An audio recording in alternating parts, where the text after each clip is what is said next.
Greetings! Remember the steering part of the Jeep? It's different now.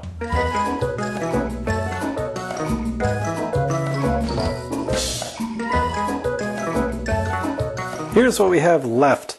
It's a little bit wiggly, so the plan here is to design and make a sheet metal thing to go over this, wrap around, add a little bit of rigidity. It doesn't have a whole lot of flex in this direction, but not ideal. I don't think that'll be a big issue though, because here's the actual steering apparatus. This is connected to the steering wheel. It moves this left and right. See, they move. And this is actually quite tough. This is like 3/16 inch steel plate, a couple of them. And remember, this is just holding like a toddler, so it doesn't have to be that tough. Really, all these holes do is locate these two posts, and the top parts that went over the top, that just kind of, again, located everything. It didn't really have a lot of strength, not nearly as much as this. And if this ends up not being tough enough, I'll just reinforce that with something. The other key issue is I cut this off, and this was a locating hole for the steering. So this rod went up like this, and it went through this hole. There we go, through the hole. Went through another hole in the body, and that kind of located it and allowed it to operate this mechanism. So I'm going to elect to worry about that later and forge on ahead. I don't think it'll be a problem if I flip this around. It'll still go left and right when the wheel is turned. So, you know, hopefully that works out. I may end up having to lengthen this, but I have a welder. So to figure this out, I need to make a template. Really? It's not long enough? Stupid, inadequately long paper. I'll show you not to have me buy the wrong size paper. There we go. I don't want these things. These are more part of the front bumper. I don't really need those. Front bumper is going to be attached to the box tubing, not to this steering thingy anyway.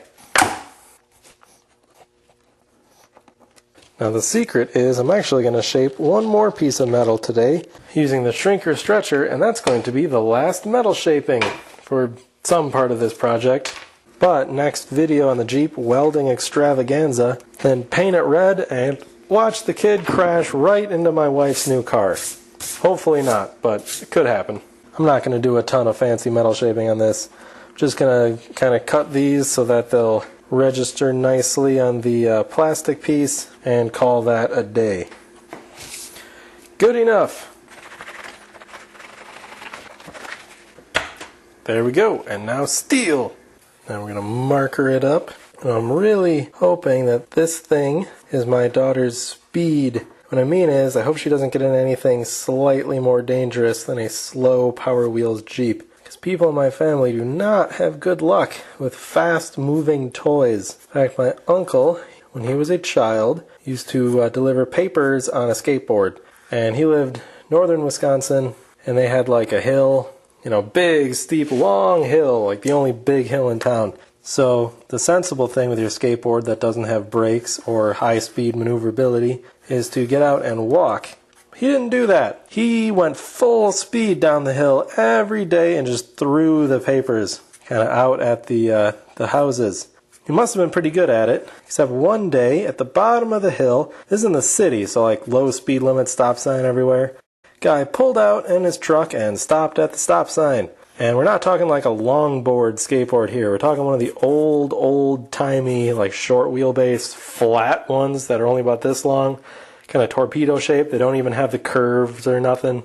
Big, wide wheels. Yeah, you can't really turn when they go fast, because when you get going fast and you try to make a turn, they just start like wobbling and then you face plant.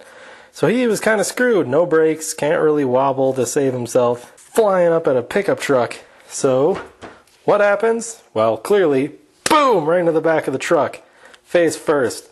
And he lost all of his incisors, just all the front teeth gone, broken right out. He was very fortunate. And I say that because at that speed, you go into the back end of a steel pickup truck, you should probably die.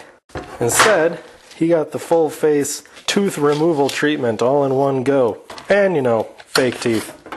Not like fake teeth, but like implants or whatever they call them. But a lot of them. So his front teeth look perfect because they're fake. Not denture fake, but like, you know what I mean. I don't know dentistry.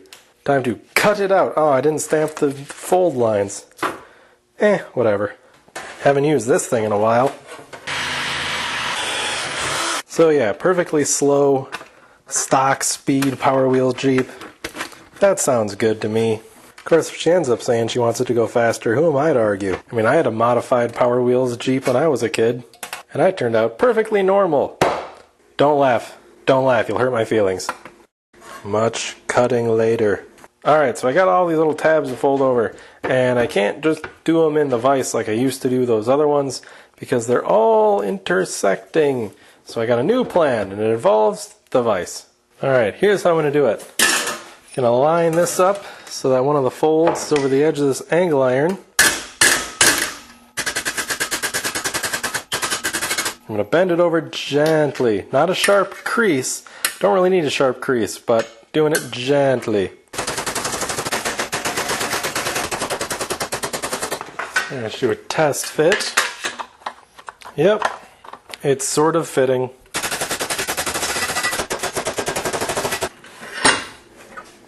Alright, roughly accurate. And it's a bit tight. Oh, I see why. This is a little bump out. And I was going to ignore that little bump out, but I guess I can't. Goodbye, bump out. Oh, and now we're upside down. Okay. There, it fits in. Except this looks pretty sucky now. Alright, well that was kind of quick and dirty, but it does work as a bracket, and now it's much stronger. So, yep, all the noises in the world will not make it bend too much. I'll just true that up slightly later, probably weld together some of these openings to make it a little stronger, and then, then I'll be done. So the last thing we have to do is the top piece here. I intended to make this top piece fold over, and then I would kind of do a shrinking, stretching thing here. I've decided to scrap that idea. Instead, I'm going to make a piece to weld on here, and it's going to stick out 2 inches, not the one that I allowed for, and then fold down again 1 inch. And I'll make that whole thing, and then weld it to this after I cut the extra off of this I'm talking about. So to do so, I first made this 2 inches, 1 inch. I just took a piece of metal, 3 inches wide, some length that I measured, and bent this channel in it. And I did not use the vise. I went to Harbor Freight and bought a metal brake. It's a cheap one. It's 30 inches. It really struggled to do this in 20 gauge, and then I hammered it true a little bit. But I mean, after coupon, it was like 50 bucks. That's after tax and everything. So of course it's not going to work real great, and of course it was cheap. Now how am I going to make this into that shape? Well, I need the pattern back. Stupid, shouldn't have thrown that. But I'm going to measure on here where I want it to bend on here, and then use the shrinker stretcher over there. Let's see, using this, starting, say, here, and then I'm going to kind of work it up my pattern till I get like there, and that whole bit I want to curve upward, which means this has to stretch. It'll be easier to explain this when I'm doing it, but I'm just sort of eyeballing rough dimensions. So the way you get this to bend, this straight flat piece, don't do anything, just leave it.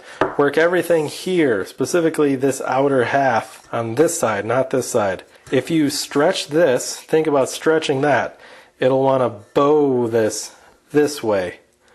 So if I stretch this, it'll put a curve in this whole piece. And if I shrink this, it'll put the opposite curve in this whole piece. So if you stretch and shrink this side will bend up and down. Same here, if you stretch and shrink over here, this side will bend up and down. But I'm not going to do that. I'm going to do this side. I should probably mark that. Now, to the tools! Okay, here we go. The shrinker. Now, according to my markings here, this part has to go inward. So I'm going to shrink along this edge, just slightly. Only going to bite in halfway or so, and give short yet distinctive bends. It's a medium grunt amount of pressure. Just taking one gentle pass. I'm not trying to move as much metal as the jaws will move in one go. Just a little bit. Okay, so one round of this and it's already bent, you see? It bends down. We're just going to have to keep doing that, double check against the pattern. Remember, I want this to follow these dots, and it way doesn't.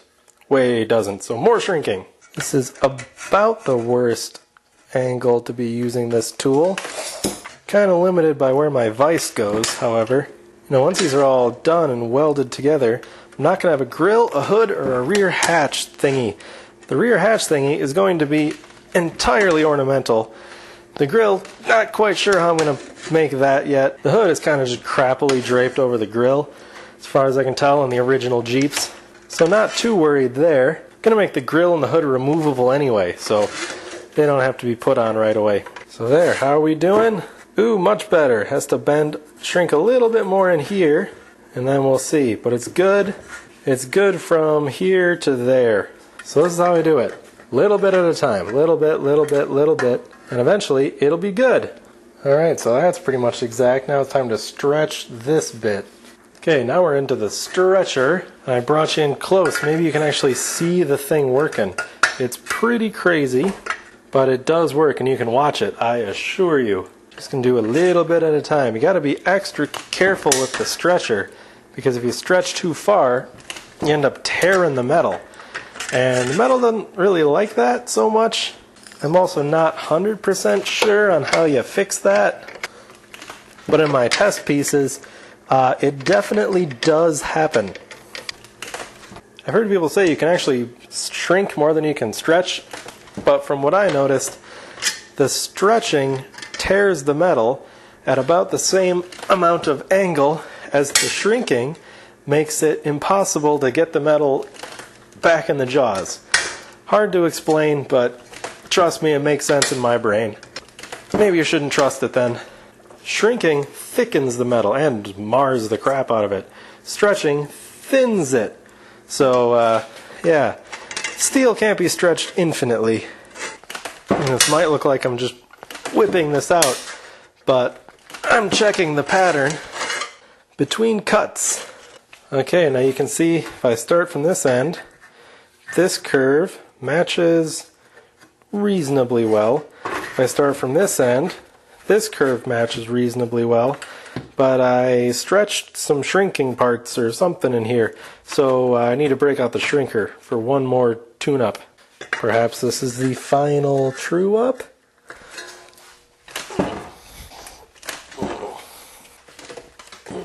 Yep, starting to collapse the metal just a little bit. In that case, it better be close enough to perfect, because I'm not going to be able to move that anymore. Need to shrink a little bit here. I'm feeling lucky. And yeah, that's pretty good. I'll call that good enough. Now it's bent. Hooray! I just need another one. Boom! I'm going to use that same method for like this curve. I knew I was going to bend that over again too, but I'm actually going to do that when I start welding them together, because this interacts with this curve and this piece in a way that I don't fully understand yet, and I will when I start putting them together. So now, rust cleanup. And then next time, welding. I'm not going to do this. I'm not going to sand everything on camera, but next time we're welding it all together, and it will be a steel Jeep. I could leave it all bare metal and rusty, Mad Max style, or I can spray paint it red. Probably going to paint it red, because I don't want my kid getting tetanus, at least not this young, and I definitely don't want it to be my fault. So there you go. Metal shaping, complete-ish. See you next time for Welder and Sparks.